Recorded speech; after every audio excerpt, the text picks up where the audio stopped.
दोस्तों नमस्कार। VK knowledge electrical में आप सभी का स्वागत है। दोस्तों अप्रेंटिसशिप फोरम पर आज एक बार फिर बात करेंगे और ये अप्रेंटिसशिप रेलवे से संबंधित है। सबसे बेटर डिपार्टमेंट ये कहा जाता है, इसलिए यदि आप ये क्राइटेरिया फुलफ़िल करते हैं तो आप ज़रूर यहाँ से अप्रेंटिसशिप करें, क्योंकि रेलवे की अप्रेंटिसशिप की एक अपने आप में ही महत्वपूर्णता होती है। बहुत अधिक महत्ता इसकी होती है। आप इस अप्रेंटिसशिप बेस पर कहीं भी सर्विस करने के लिए भी जा सकते हैं और ये आपको ट्रेनिंग इस तरह से मिलती है कि एक रेलवे को आपको हर जगह प्रायोरिटी दे दी जाती है। यदि आप ये दी गए क्राइटेरिया को फुलफ़िल करते हैं तो ज़रूर अप्लाई करें। दोस्तों ये जो रेलवे का है, ये दक्षिणी पूर्व मध्य रेलवे का है, यानी साउथ ईस्ट और सेंट्रल रेलवे का है। यदि ये जोनल आपके लगता है तो आप ज़रूर करें। जैसे राजस्थान से बिलोंग करते हैं तो इनके लिए उत्तर पश्चिम रेलवे होता है, राजस्थान के लिए उत्तर पश्चिम रेलवे होता है। इसी तरह से यदि आपके रेलवे यही है, दक्षिणी पूर्व और मध्य रेलवे, तो आप ज़रूर यहाँ अप्रेंटिसशिप के लिए अप्लाई करें। पोस्ट भी अच्छी खासी है, ऐसी बात नहीं है कि कोई 5 या 10 सीटें हैं। कुल 432 पोस्ट है और लगभग प्रत्येक ट्रेड को इसमें इंक्लूड किया गया है, जहाँ कंप्यूटर और इलेक्ट्रीशियन वायरमैन को सबसे अधिक सीटें दी गई है।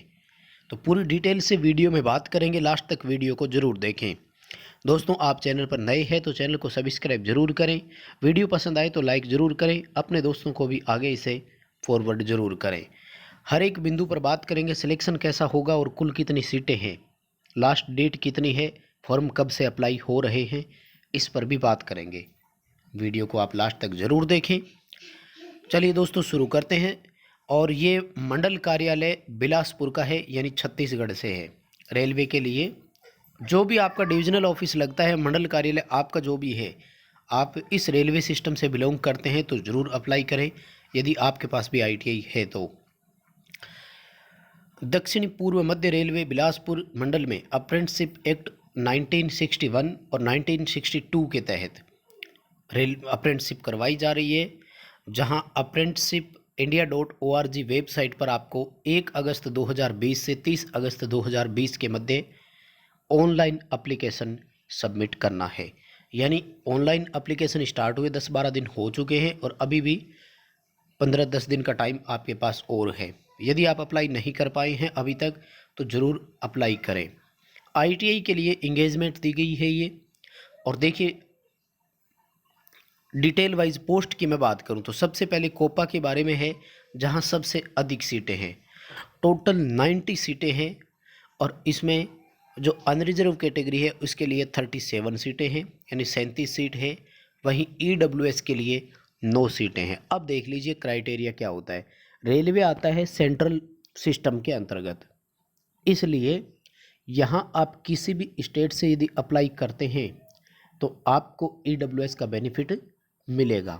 ईडब्ल्यूएस का मतलब होता है इकोनॉमिक वीकर सेक्शन, यानी जो आर्थिक रूप से स्वर्ण जातियों में जो पिछड़े होते हैं, जिनके 8 लाख से कम एनुअल इनकम होती हो, उनको भी 10% का आरक्षण दिया गया है। ध्यान रखें ईडब्ल्यूएस में वही आते हैं जो पहले जनरल कैटेगरी में आते हैं। जैसे जो अनरिजर्व कैटेगरी जितनी भी थी तो उन सब को 10% एक्स्ट्रा है, यानी 9 सीटें यहाँ एक्स्ट्रा है। और ओबीसी के लिए 24 सीटें हैं और एससी एसटी के लिए 13 और 7 सीटें हैं, यानी सबसे अधिक कंप्यूटर की सीटें ही है। तो आपको ऊपर से आईटीआई होल्डर अगर है तो ज़रूर अप्लाई आप यहाँ करें। उसके बाद में देखिए फीटर की भी है, कुल 80 सीटें हैं। देखिए फीटर ट्रेड से यदि आप बिलोंग करते हैं तो आपके लिए रेलवे से बेटर डिपार्टमेंट कोई हो ही नहीं सकता। सबसे अधिक फिटर की वैकेंसी रेलवे में ही आती है, अदर कोई डिपार्टमेंट में नहीं है। जैसे विद्युत विभाग होता है, वहाँ किसी तरह से फिटर की कोई वैकेंसी नहीं होती है। हालांकि राजस्थान के उत्पादन निगम में ज़रूर होती है, लेकिन विद्युत वितरण कंपनी और विद्युत प्रसारण कंपनियों में कभी फिटर को नहीं लिया जाता है। तो फिटर के लिए यदि आप आईटीआई होल्डर है तो आपके लिए रेलवे से बेटर कोई ऑप्शन हो नहीं सकता। फिर इलेक्ट्रीशियन और वायरमैन 2 ऐसी ट्रेड है जहां सबसे अधिक आईटीआई की जाती है, तो वहां भी देखिए 50-50 सीटें हैं, 50-50 सीटें हैं। उसके बाद में आप किसी भी ट्रेड से बिलोंग करते हैं तो ये पीडीएफ आप नोटिफिकेशन ऑफिशियल वेबसाइट पर विजिट करके डाउनलोड करें।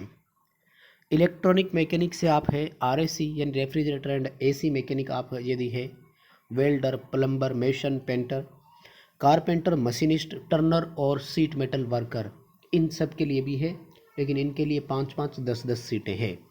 वेल्डर के लिए काफ़ी अच्छी खासी सीटें हैं, टोटल 40 सीटें हैं। तो यदि आप इस तरह की आईटीआई से बिलोंग करते हैं तो ज़रूर अप्लाई आप कर सकते हैं। देखिए इम्पोर्टेंट कौन कौन होते हैं। सबसे अधिक इम्पोर्टेंट और ज़रूरी होता है फिटर वालों के लिए इलेक्ट्रिशियन, वायरमैन, कोपा और वेल्डर। देखिए ये 5 ट्रेड वाले तो यहाँ ज़रूर अप्लाई करें यदि आप छत्तीसगढ़ या इसके आसपास कहीं से भी बिलोंग करते हैं और आपके यदि रेलवे यही लगता है तो। टोटल 432 सीटें हैं और इसके लिए क्वालिफ़िकेशन आपकी 10+2 के अंतर्गत आपका मैट्रिक्स होना चाहिए और किसी भी मान्यता प्राप्त संस्थान से आपका उस रिलेटेड ट्रेड में आईटीआई होना चाहिए। देखो यहाँ पर इन्होंने एनसीवीटी या एससीवीटी कुछ ऐसा नहीं पर्टिकुलर दिया है, इसलिए एनसीवीटी हो या एससीवीटी हो आप दोनों ट्रेड से अप्लाई यहाँ कर सकते हैं। यानी आईटीआई होना चाहिए आपका, चाहे वो एनसीवीटी से हो या स्टेट से हो, आप दोनों से भी है कर सकते हैं।